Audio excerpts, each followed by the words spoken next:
क्लैब्यमास्म गमा पार्थ नैतत्वयुपद्यते क्षुद्र हृदय दौर्बल्यं त्यक्त्वोत्तिष्ठ परन्तप। हे पार्थ, अपने भीतर इस प्रकार की नपुंसकता का भाव लाना तुम्हें शोभा नहीं देता।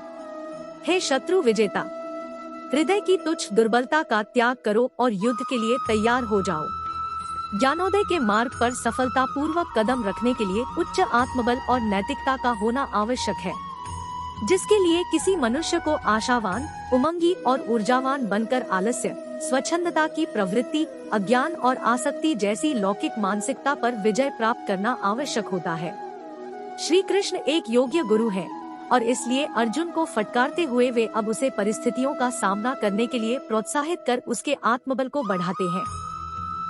अर्जुन को पृथा पुत्र कुंती का दूसरा नाम के नाम से संबोधित करते हुए श्री कृष्ण उसे अपनी माता कुंती का स्मरण करने का आग्रह करते हैं। कुंती ने स्वर्ग के देवताओं के राजा इंद्र की उपासना की थी और इंद्र के आशीर्वाद से अर्जुन का जन्म हुआ था, इसलिए वह इंद्र के समान असाधारण बल और पराक्रम से संपन्न था। श्री कृष्ण उसे इन सब का स्मरण करवाते हुए प्रोत्साहित कर रहे हैं कि वह ऐसी दुर्बलता को स्वीकार न करे जो उसके यशस्वी पूर्वजों के अनुरूप नहीं है।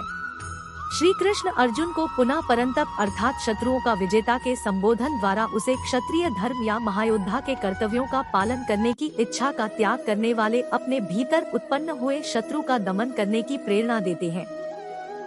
श्री कृष्ण यह स्पष्ट करते हुए कहते हैं कि अर्जुन जिस प्रकार का मनोभाव व्यक्त कर रहा है वह न तो नैतिक कर्तव्य है और न ही वास्तविक संवेदना है, अपितु यह विलाप और मोह है।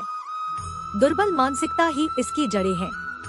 यदि अर्जुन का आचरण वास्तव में ज्ञान और करुणा पर आधारित था तब उसे न तो किसी प्रकार की व्यथा और न ही शोक की अनुभूति होनी चाहिए।